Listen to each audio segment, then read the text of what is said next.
For DSD Fuse, I put together my DSD play and my DSD wear to lightheartedly, playfully bring about a serious topic conversation and then proceed to put somebody in the shoes of other people. And I went into Shine and kind of asked them to play a hypothetical game of hide and seek with me, because that's kind of how lockdown drills are presented to children. And then I turned it into something more serious and forced them to think about what they would do if they were in a situation such as a mass shooting, just to see how quick their minds responded, to show us kind of how prevalent the idea and the concerns about gun violence in America are in our daily minds.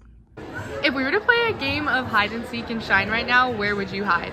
I would definitely go to the upper part of the Goldstein Auditorium, because there's like kind of seats that you can go underneath, so I feel like you can close the doors and it's like dark in there, so I can go underneath and hide myself.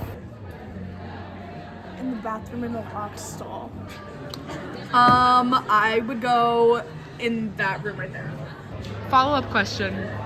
If somebody came in here with a weapon such as a gun, where would you hide? Where would I hide? Like in this specific room? Just in general.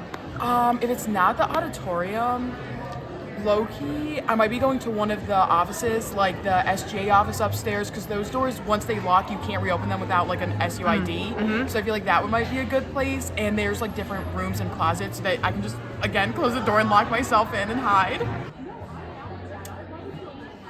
Depends on how far they were. I would try to run to the bathroom. If not, I'd go under that table.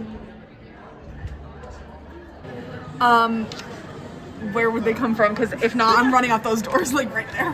Now, you thought of that really fast. Is this something that kind of affects your daily life? Do you ever think about this when you're sitting in a classroom in a room? All the time. So I have a little bit of a backstory to this. So in my high school, we have an open concept, which means we don't have actually any walls or doors. So it's like lockers make up the room, and so you kind of just walk in, and I always had that fear, so we never really also did like school shooting drills, so it was always something my friends and I talked about, and something I always thought about, because I'm like, where do I go if this happens? So coming here, I actually do think about it a lot, because I feel like it's just so programmed in my brain, and obviously it's like a rising issue right now too, so it's definitely always something I consider like throughout my different classes, and especially when I'm in a new building that I haven't had a class in before.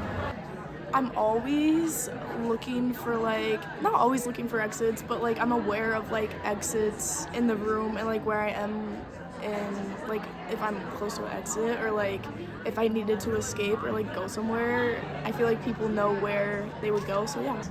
I try not to think about it, but occasionally maybe. But I do not often think about that, no.